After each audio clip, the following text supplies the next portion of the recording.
Subscribe our YouTube channel now and don't forget to press the bell icon for latest updates. Pakistan और दुनिया भर में देखने और सुनने वालों को अरशद शरीफ का सलाम। नाज़रीन, आज आपको कुछ खुफिया दस्तावेजात दिखाएंगे जिससे आपको पता लगेगा कि पाकिस्तान में पिछले 6 माह में जो कुछ हुआ और जिस तरह पाकिस्तान तहरीक इंसाफ और इमरान खान की हुकूमत को घर भेजा गया वो बाकायदा एक प्लान के तहत हुआ, बाकायदा एक प्ले बुक के तहत हुआ। उसमें कोई ऐसी चीज़ नहीं है जो कि नई ना हुई हो। वो खुफिया दस्तावेजात कौन से हैं उस पर थोड़ा आगे चल के बात करते हैं। लेकिन आज की जो खबरें हैं उसमें इमरान खान के खिलाफ जो तौहीन अदालत के केस था वो केस ख़त्म हो गया। ये एक केस नहीं है, इस हवाले से कई केसेस हैं और ये केसेस बनने की प्लानिंग कब हुई थी कि कौन इसके पीछे है। वज़ीर आज़म को वज़ीर आज़म होते हुए धमकियाँ कन्वे की गई ऑफिशियल सीक्रेट एक्ट की, और मैं आपको तारीखियों के साथ सबूत के साथ ये चीज़ें बताऊँगा। दूसरी बड़ी खबर नाज़रीन ये है कि मरियम नवाज़ साहिबा, उनको लाहौर हाई कोर्ट में जो पिटीशन फाइल हुई थी उनको उनका पासपोर्ट मिल गया है। और मरियम नवाज़ साहिबा इससे पहले पासपोर्ट के हवाले से क्या कहती थी नाज़रीन, क्योंकि ये सिलसिला जो पासपोर्ट लेने का था ये 2019 में नवाज शरीफ के बाहर जाने के बाद शुरू हुआ और नून लीग के मुतअद्दिद लीडर्स उस पर रिकॉर्ड पे मौजूद है कि मरियम नवाज भी बाहर जाना चाहती हैं, अपने वालिद के पास जाना चाहती है। हर बेटी का हक होता है अपने वालिद के पास जाए। लेकिन उस वक्त क्योंकि ये चीज़ें एक्सपोज हो गई थी कि नवाज शरीफ को किस तरह से बाहर भेजा गया, जाली रिपोर्ट्स किस तरह बनाई, तो उस वक्त वफाकी काबीना में वुज़रा और इमरान खान साहब ने कहा था जब तक अदालतों से क्लियर नहीं होंगे तो ये हुकूमत जाने नहीं देगी। और इसी चीज़ का इज़हार मरियम नवाज़ ने एक अपनी ट्वीट में भी किया। और इससे पहले सिर्फ आपको नाज़रीन ये सुना देते हैं कि मरियम नवाज़ कहती थी कि अगर ट्रे में भी मुझे रख के पासपोर्ट देंगे तो मैं नहीं लूँगी। क्या कह रही थी मरियम नवाज़, ज़रा सुनते हैं। मेरे आगे अगर पासपोर्ट लाएं और मेरे आगे अगर टिकट लेकर आएं और ECL में मेरा नाम निकालने की कोशिश करें, मैं इनको कहूँगी उठाओ और चलते बना। जी नाज़रीन, ये मरियम नवाज़ थी, लेकिन अभी इतलात ये है कि मरियम नवाज़ ने लंदन जाना है, लेकिन उसके बाद वापस आएंगी और शायद मियां नवाज शरीफ साहब के पास साथ वापस आएँ। और उसके बाद प्लानिंग ये भी है कि उन्हें वज़ीर आला पंजाब बनाया जाए और वहाँ से बैठ के वो पार्टी की बाकायदा क़यादत भी करेंगी। आपने पिछली प्रेस कॉन्फ्रेंस तो देख ही ली थी कि किस तरह वो सेंटर स्टेज में थी। हुक्मरान ख़ानदान और हुक्मरान ख़ानदान के लिए जो कुछ हो रहा है कि इसहाक डार भी जिस तरीके से वापस आए, इमरान खान कहते हैं कि ताकतवर हलकों के साथ डील करके वापस आए, उनकी गारंटी लेके वापस आए इसहाक डार साहब। जी हाँ, और ये इमरान खान ने टेक्सला के जलसे में कहा, बड़े वाज़ेह अल्फाज में कहा। और एक सिलसिला जो नाज़रीन अब शुरू हुआ है केसेस का कि इमरान खान को किसी ना किसी तरह से फंसाना है। अब इसी हुकूमत को आप देख लें कि ये झूठ के पैर नहीं होते और एक झूठ जब आप बोलते हैं तो आपको मुतअद्दिद झूठ उसके ऊपर बोलने पड़ते हैं उसको कवर अप करने के लिए। ये वही पाकिस्तान डेमोक्रेटिक मूवमेंट की हुकूमत है जिसके तमाम इत्तेहादी 12 प्रेस कॉन्फ्रेंसेस में मीडिया में आके पहले कहते रहे जनाब कि साइफर तो है ही नहीं, कोई साजिश है ही नहीं, कोई डॉक्यूमेंट एग्जिस्ट ही नहीं करता। इमरान खान ने खुद लिख दिया ये डॉक्यूमेंट, खुद ही इन्होंने ये दफ्तर खारजा में बैठ के बना लिया। और उसके बाद अक्लमंदियाँ इन्होंने क्या की कि अपने झूठ को कवर करने के लिए और फिर जो ख्वाहिशात थी, कुछ अपनी ख्वाहिशात, कुछ दूसरों की ख्वाहिशात जिस पे अमल करना था और कुछ प्ले बुक पे अमल करना था, वो क्या थी वो आगे चल के देखते हैं। लेकिन पहले ये क्या कह रहे थे इसी साइफर के हवाले से, इस पे जरा एक नजर डालते हैं। झूठा लेटर है, आप कहते हैं 7 तारीख को आया, 3 हफ्ते आपने कहाँ गुजार दिए? क्यों चुप? झूठा लेटर है, 3 हफ्ते आपने कहाँ गुजार दिए? आप तो कहते थे कि ये लेटर है ही नहीं। और इमरान खान ने बताया कि OIC कॉन्फ्रेंस थी और ये चीज़ें बाकायदा मिनटेड हैं। जो इमरान खान ने काबीना का इजलास किया 30 तारीख को और फिर 31 को जो नेशनल सिक्योरिटी कमेटी हुई उसमें भी ये सवाल उठा था और आर्मी चीफ की तरफ से ये सवाल उठा था उस नेशनल सिक्योरिटी की कमेटी में कि ये हमने अभी तक क्यों नहीं डिमार्च किया। तो उसका यही फॉरेन मिनिस्टर ने जवाब दिया था कि ना वो OIC की कॉन्फ्रेंस थी और हमें ये रिकमेंडेशन आई थी तमाम स्टेक होल्डर्स की तरफ से कि अभी इस मसले को ना उठाएं, OIC की कॉन्फ्रेंस होने दे तो फिर उठाएं। तो शहबाज शरीफ को नाज़रीन आपने सुन लिया कि 7 तारीख का ये ख़त था, तो आप ये कहाँ रहे, क्यों रहे? पहले कहा कि अमेरिका और उसके बाद कहा नहीं नहीं नहीं नहीं तो मैं अमेरिका की बात नहीं करा तो और बात। ये खान साहब के एक वजीर ने खुद लिखवाया है किसी एम्बेसडर। बिलावल भुट्टो जो पिछले 2 हफ्ते से अमेरिका में बैठे हैं और आर्मी चीफ भी वहीं पे हैं, मुलाकातें बिलावल भुट्टो की भी हो रही हैं, आर्मी चीफ की भी हो रही हैं। ये वो बिलावल भुट्टो थे जो कह रहे हैं कि खुद ही इन्होंने अपना करके लेटर लिखवा लिया है। ऐसा तो लेटर का कोई वजूद ही नहीं है। हाँ ना है, ये आया है, धमकियां दी, किसी ने धमकी दी अब है नहीं। वो बेचारा क्या करता, पर्ची जेब से निकाली, खाली पेपर, ये सबूत है। किसको बेवकूफ बना रहे हो? तो जो गैर मुल्की ताकतें होती है वो सबूत लिख के देती है। जी नाज़रीन, ये आपने देखा कि बिलावल भुट्टो, मौलाना फजल रहमान, शाहिद खाकान अब्बासी, मरियम नवाज़ और ख़ुद शहबाज शरीफ आज वो शहबाज शरीफ जो उस दिन वज़ीर आज़म बने जिस दिन उन पर फ़र्द जुर्मायद होनी थी मनी लॉन्ड्रिंग के केस में, और अब इमरान खान जब ये कहते हैं कि NRO2 दे दिया गया है, तो आप देख रहे हैं कि उसकी तकमील किस तरह से हो रही है उस NRO2 की, कि एक एक करके केसेस भी सारे ख़त्म हो रहे हैं, इक़्तिदार में भी वापस लाया जा रहा है, और करप्शन तो मसला ही नहीं है, चलें करप्शन को जायज़ कर देते हैं। नाज़रीन, इमरान खान के ख़िलाफ़ जो अब इन्होंने ऐलान किया 1 अक्टूबर को कि जनाब हम हाई ट्रीज़न का मुकदमा करेंगे और दीगर मुकदमा, तो जब मैंने 3 मई को इमरान खान साहब का इंटरव्यू किया था उसमें मैंने बड़े वाज़े अल्फाज में ये सवाल पूछा था कि आपके ख़िलाफ़ अब बगावत के, गद्दारी के मुकदमे करने की और दीगर मुकदमे करने की प्लानिंग हो रही है। तो इमरान खान को शायद उस वक्त इल्म था या नहीं था, लेकिन मेरे ज़राए ये बता रहे थे कि तमाम स्टेक होल्डर्स जो बैठे हैं और चंद हैंडलर्स और चंद सहूलत का जो इस रिजीम चेंज ऑपरेशन में थे, उन्होंने ये बाकायदा प्लान किया हुआ था कि इमरान खान पे मुकदमे करने, और उसके बाद देखा कि आपने 20 के करीब FIRs हुई, मुख्तलिफ इशूज़ के ऊपर तकरीरें करने के ऊपर उनके ऊपर FIRs हुई, और अब ऐलान किया कि जी पार्लियामेंट में डिबेट करवाने के बाद आर्टिकल 6 का मुकदमा भी करेंगे। और ये नाज़रीन 3 मई का इंटरव्यू है जो मैंने इमरान खान से किया था, और सवाल शुरू यहीं से हो रहा है क्योंकि उस वक्त हमारे ज़राए हमें बता रहे थे कि चंद हैंडलर, चंद सहूलतकार और ये हुकूमत में जो लोग बैठे हुए हैं इनकी ये बातचीत हुई है, ये प्लानिंग हुई है, और ये सवाल मैंने इमरान खान साहब से इन अल्फाज में पूछा था। हुकूमत भी डिस्कशंस कर रही है, लीगल कंसल्टेशंस कर रही है कि ट्रीजन के केसेस आर्टिकल 6 के मुकदमे कायम किए जाएं आप पे, कासिम सूरी पे और काबीना के चंद और लोगों पे। ये मुकदमे फेस करने के लिए आप तैयार हैं? ये वाला मुकदमा और दीगर मुकदमे जिनकी तैयारी कर रही है। देखिए अरशद, मैं इसको इनके खिलाफ, चोरों के खिलाफ, एक बाहर की साजिश के ऊपर जो हमारे ऊपर मुसल्लत किए गए, मैं इनके खिलाफ पॉलिटिक्स नहीं कर रहा, मैं जिहाद लड़ रहा हूँ। जिहाद के अंदर ये छोटी चीजें जेलों जोलों में जाना, मैं अपनी जान की कुर्बानी देने के लिए तैयार हूँ। यानी मैं ये कभी इन लोगों को एक्सेप्ट नहीं करूँगा। जी नाज़रीन, और इमरान खान ने कहा कि मैं ये छोटे मोटे मुकदमात इनसे रुकूंगा नहीं, मेरे लिए ये जिहाद है। जी हाँ, टेक्सला में भी उन्होंने जब तकरीर की उसमें भी कहा कि ये जिहाद वो लड़ रहे हैं, और इन लोगों के ख़िलाफ़, करप्शन के ख़िलाफ़ और बैरूनी मुदाखलत के ख़िलाफ़। ऑफिशियल सीक्रेट एक्ट का भी नाज़रीन जिक्र आया उसी मशहूर ज़माना प्रेस कॉन्फ्रेंस जो अब से 2 दिन पहले हुई है, और ये ऑफिशियल सीक्रेट एक्ट वाली बात भी नाज़रीन उस वक्त चंद हैंडलर, चंद सहूलत का और ये हुकूमती हल्कों में बातचीत हो रही थी और ये ख्वाहिश थी। और इस हवाले से इमरान खान को, जब इमरान खान वज़ीर आज़म थे, जब मरासले पे डिस्कशंस हो रही थी कि इसको पब्लिक कर दिया जाए, तो उस वक्त ये धमकी कन्वे की गई कि अगर आपने इसे पब्लिक किया तो आपके ऊपर ऑफिशियल सीक्रेट एक्ट लगाया जाएगा। और मैंने इमरान खान से ये सवाल किया और उन्होंने इसकी तस्दीक भी की। कल नाज़रीन इमरान रियाज खान ने अपने व्लॉग में जिक्र किया है कि आखिरी रात चंद सहाफ़ी वज़ीर आज़म हाउस में थे, वो रात जिस दिन काबीना की मीटिंग भी हुई थी और इस मरासले को डी क्लासीफाई कर दिया गया था, और वज़ीर आज़म ने जब हमें बुलाया, मैं था वहाँ पे, इमरान रियाज खान, साबिर शाकिर, जमील फारूकी और डॉक्टर मोहित पीरज़ादा और दीगर जिन जिन पे मुकदमात बने, वो तमाम उस रात इत्तेफाक से वज़ीर आज़म हाउस में ही थे। और इमरान रियाज ने नाज़रीन अपने व्लॉग में जो बातें की हैं इस हवाले से उस आखिरी रात के, वो बिल्कुल सही हैं। और वहाँ पे जब ये हुकूमत कह रही थी कि जनाब ये मरासला गुम हो गया है, तो इमरान रियाज ने बड़ा सही पॉइंट आउट किया कि ये फिर जहाँ से निकलेगा वो पता लगेगा, सबको लगेगा, क्योंकि उस रात जब हम लोग थे तो वहाँ पे एक इंटेलिजेंस एजेंसी के मिड रैंकिंग ऑफिशियल्स वहाँ पे पाए गए थे, और जिस वक्त हम एक कमरे में बैठे थे तो वहाँ भी वो शख्सियत मौजूद थी, और ADC, deputy military secretary, military, सब ने कहा कि जी इस पे ऑफिशियल सीक्रेट एक्ट लग सकता है, तो आप सहाफ़ी इसको बिल्कुल ना देखें, इसके करीब भी ना जाएं।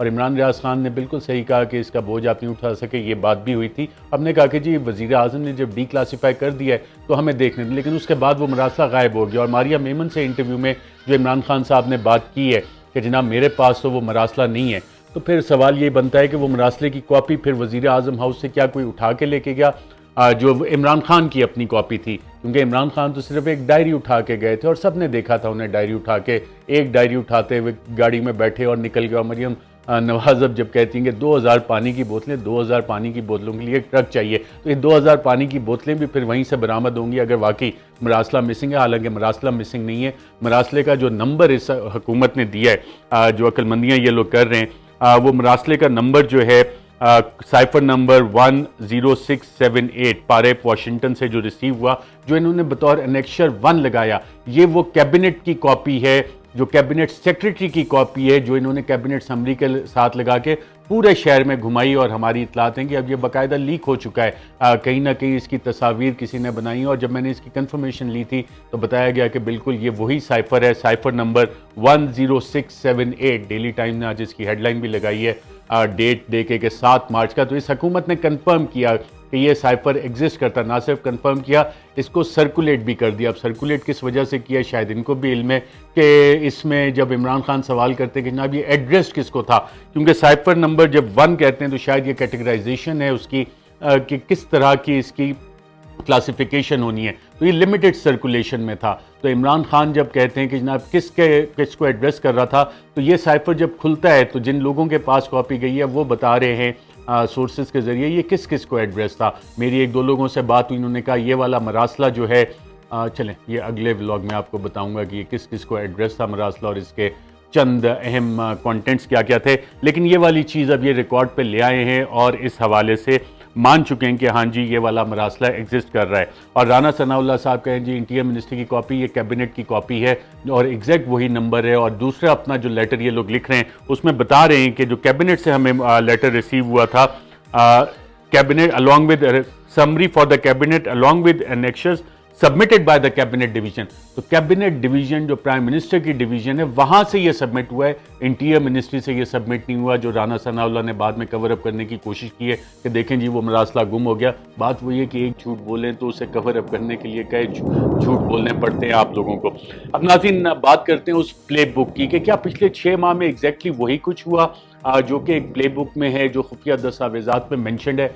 जी हाँ नाज़रीन, मैं आपके सामने सिर्फ ये दस्तावेजात रखता हूँ कि इन दस्तावेजात में चीज़ें क्या क्या लिखी हुई हैं। पहला दस्तावेज नाज़रीन ये सीक्रेट डॉक्यूमेंट है, और जब आप इसको शुरू करते हैं तो ये ब्लू में जो आप हाईलाइटेड देख रहे हैं इसमें लिखा हुआ है कि both the governments feel that the continued existence of the Pahlavi dynasty should be the best bulwark of national sovereignty. Both governments कौन सी हैं? अमेरिका और बरतानिया की हुकूमत हैं, जो कि ईरानियन प्राइम मिनिस्टर मुसद्दक के हवाले से कह रही हैं कि उन्हें हटाना है, और यहाँ पे जो डायनेस्टी है, जो ख़ानदान है, पहलवी ख़ानदान है, उन्हीं को लेके आना है, और इस मुल्क में वही चलेगा। और हमारे मुल्क में आपको पता है शरीफ ख़ानदान, भुट्टो ख़ानदान, और दोनों को मिला के हुकूमत में लाया गया। तो ये ईरान के जो ऑपरेशन एजेक्स के डॉक्यूमेंट डिक्लासीफाई हुए, मैं उसका एक हिस्सा आपको आज दिखा रहा हूँ, और आप देखेंगे कि किस तरह से ये प्ले बुक पाकिस्तान में भी एग्जैक्टली आपको इम्प्लीमेंट होती हुई नजर आई। फिर साथ में जो मरासले में इमरान खान कहते हैं कि जी धमकी दी गई, तो धमकियां यहाँ भी दी गई थी, किस हवाले से? और यहाँ पे कहा गया था कि जब तक मुसद्दक हुकूमत में रहेगा अमेरिका की तरफ से कोई माशी इमदाद नहीं मिलेगी, कोई फाइनेंशियल एड नहीं मिलेगी, और जो अभी मिल भी रही है वो भी रोक दी जाएगी। तो हमने देखा कि इमरान खान के दौर में IMF ने बाकायदा इमदाद रोक दी, नया प्रोग्राम दे नहीं रहे थे, और जैसे ये हुकूमत आई तो उसके बाद IMF, क्योंकि IMF पे जब आप बोर्ड देखते हैं तो अमेरिका की जब तक मंजूरी ना हो वहाँ से चीज़ें आगे नहीं चलती, तो IMF को फिर ग्रीन नॉट दिया गया, ग्रीन सिग्नल दिया गया, और फिर ये वाली IMF की एड पाकिस्तान को दी गई। मुसद्दक मस्ट गो, ये बड़े वाज़े अल्फाज में लिखा हुआ है। और जब आप केबल की बात करते हैं, उस साइफर की बात करते हैं जो इमरान खान बार बार कहते हैं, तो उस साइफर में भी नाज़रीन यही चीज़ इमरान खान के बकौल लिखी हुई है कि इमरान खान की हुकूमत जाएगी तो हम आपको माफ़ करेंगे, इमरान खान की हुकूमत जाएगी तो मामलात आगे चलेंगे। ये उसी तरह की नाज़रीन धमकी उस साइफर में दी गई जिस तरह रिचर्ड आर्मिटेज ने 2001 के बाद दी थी, either you are with us or against अस, हमारे साथ हो या हमारे खिलाफ हो। और फिर bombing to the stone age वाली बातें भी है जो बॉब वुडवर्ड की किताब में मेंशन है कि इस तरह की धमकियां दी। और 15 मिनट में DGISI को बुलाया गया, कोर कमांडर कॉन्फ्रेंस हुई और फैसला हुआ, चले जंग थी, एक फैसला हो गया। लेकिन यहाँ पे ये फैसले कैसे हुए, यहाँ ये फैसले किसने किए? यहाँ वो कौन था जो कि इमरान खान को धमकी दे रहा था कि जनाब अगर आपने ये ऑफिशियल सीक्रेट एक्ट आप पे लगाएंगे, अगर आपने ये मरासला जो है इसको पब्लिक किया। यही मैं नाज़रीन आपको दोबारा सुना देता हूँ। ये जब मैंने इमरान खान से इंटरव्यू किया था और सवाल किया था कि जनाब आप पे ऑफिशियल, क्या आपको धमकी दी गई कि अगर आप इसे पब्लिक करेंगे तो आपके ऊपर ऑफिशियल सीक्रेट एक्ट लगाया जाएगा? ये जून में मैंने इमरान खान का इंटरव्यू किया था, और ये धमकी इमरान खान को उस वक्त दी गई थी जब कन्वे की गई थी जब इमरान खान खुद वजीर आज़म थे। और मैंने बड़ा स्पेसिफिक सवाल किया और इमरान खान ने कन्फर्म किया कि वो धमकी उन्हें रिसीव हुई। बतौर वजीर आजम आपको क्या ये धमकी दी गई कि अगर इस मरासले को पब्लिक किया गया तो आपके ऊपर ऑफिशियल सीक्रेट एक्ट लगेगा? मुझे तो नहीं कहा गया, लेकिन किसी को कहा गया था। मैंने बड़ा बतौर वजीर आज़म क्या आपको ये धमकी दी गई कि अगर आपने इस मरासले को पब्लिक किया तो आपके ऊपर ऑफिशियल सीक्रेट एक्ट लगेगा, मुल्क का वजीर आज़म, मुल्क का चीफ एग्जीक्यूटिव। और उन्होंने जवाब दिया कि मुझे डायरेक्टली तो नहीं दिया गया था, लेकिन किसी को कहा गया था, और मुस्कुरा पड़े। लेकिन उन्होंने ये नहीं बताया कि पाकिस्तान में वजीर आज़म, चीफ एग्जीक्यूटिव के अलावा कौन इतना पावरफुल है जो कि उनके वज़रा को या उनके करीबी लोगों को ये धमकी दे के कन्वे करता है कि आपके ऊपर ऑफिशियल सीक्रेट एक्ट लगाया जाएगा अगर आपने इसे पब्लिक किया। हुकूमत ने डी क्लासीफाई किया इसको आखिरी काबीना की मीटिंग में, और उसके बाद से अभी तक वो ऑफिशियल सीक्रेट एक्ट 1923 का जो बरतानवी साम्राज्य ने बर्रे सगीर पाक व हिंद में अपनी हुकूमत चलाने के लिए बनाया हुआ था, उसकी धमकी दी जाती है। और इमरान खान के मौक़िफ़ को मजीद तक़वियत दी जाती है कि गोरे के बनाए हुए कानून से ऑफिशियल सीक्रेट 1923 का, जो कि बर्रे सगीर पाक व हिंद में हिंदू और मुसलमान जो फौज में होते थे या गवर्नमेंट में होते थे कि कोई दस्तावेज ना लीक कर दें और लोगों को आगाही ना आ जाए, लोगों को पता ना लग जाए कि अंग्रेज यहाँ से लूट के माल कैसे वहाँ पे लंदन वापस लेके जा रहे हैं, उस एक्ट के तहत धमकी दी गई। तो ये माइंडसेट जो है गोरे का माइंडसेट, गोरे की फौज का माइंडसेट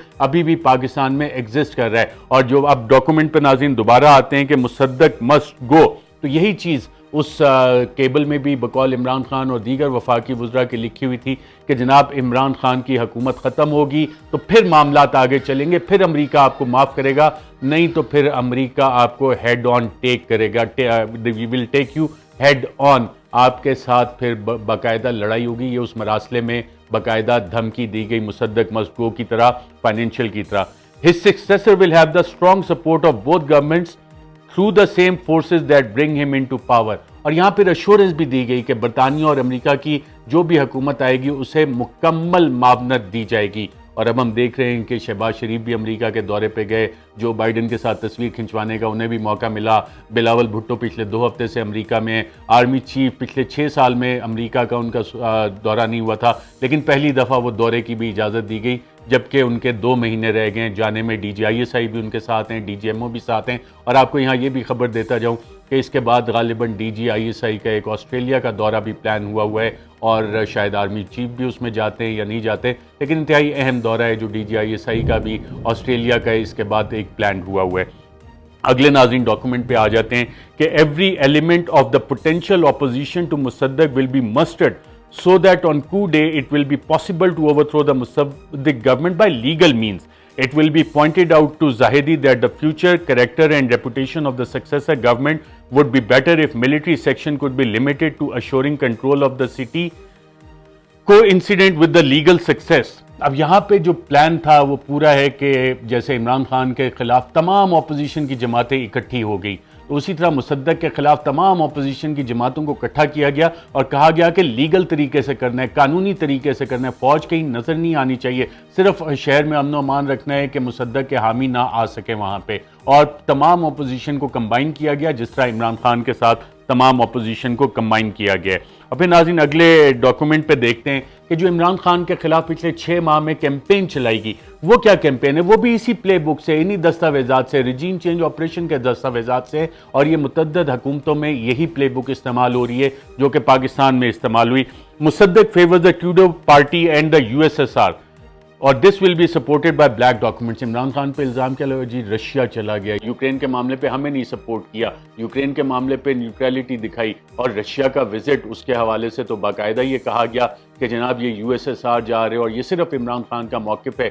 जबकि NSE में भी और काबीना में भी डॉक्टर शीरी मज़ारी ने ये 12 सवाल उठाया, पब्लिकली उठाया ये सवाल कि जनाब ये तो तमाम स्टेक होल्डर्स के जरिए बातचीत हुई थी, तो फिर ये कौन है जो अमेरिका को कह रहा था कि ये सिर्फ इमरान खान का फैसला है कि रशिया के साथ ताल्लुकात बेहतर करने। और यहाँ भी वही चीज़ USSR को बुनियाद बना के मुसद्दक की हुकूमत ख़त्म की गई थी, और यहाँ भी यही इल्ज़ाम इमरान खान के ऊपर लगाया गया कि जनाब वो तो सिर्फ रशिया के साथ ताल्लुकात चाह रहा था, बाकी कोई नहीं, हालांकि तमाम स्टेक होल्डर थे।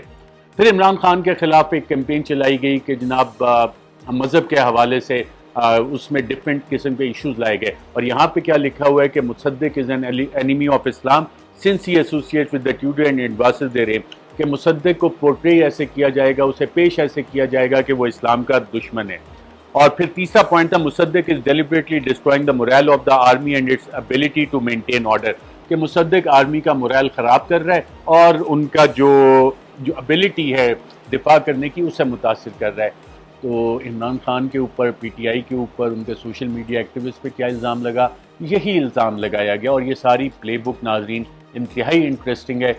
फ़िलहाल के लिए मैं आपसे इजाज़त चाहूँगा, इसके मज़ीद हिस्से जो हैं आपके साथ गाहे बगाए शेयर करते रहेंगे, क्योंकि ये वाला मामला रुकने वाला नहीं है, ये आगे चलेगा और ये मामला तब भी ख़त्म होगा जब honourable supreme court of Pakistan के चीफ जस्टिस इस पर एक इंडिपेंडेंट कमीशन ऑफ इंक्वायरी बिठाएंगे, ताकि पता लगे कि वो चंद साजिशी, चंद हैंडलर्स और ये इम्पोर्टेड के कौन कौन किस तरह से इन्होंने ये रजीम चेंज किया। और अगर हमने 75 साल बाद भी ये फैसला ना लिया तो आइंदा भी हम इसी तरह से चलते रहेंगे। आपके हालात बेहतर नहीं होंगे, पाकिस्तान कायद आज़म और अल्लामा इकबाल का जो ख्वाब था वो पाकिस्तान हम हासिल नहीं कर सकेंगे। अपना बहुत बहुत ख्याल रखिएगा नाज़रीन, मुझे दीजिए इजाज़त, अल्लाह हाफ़िज़। Subscribe our YouTube channel now and don't forget to press the bell icon for latest updates.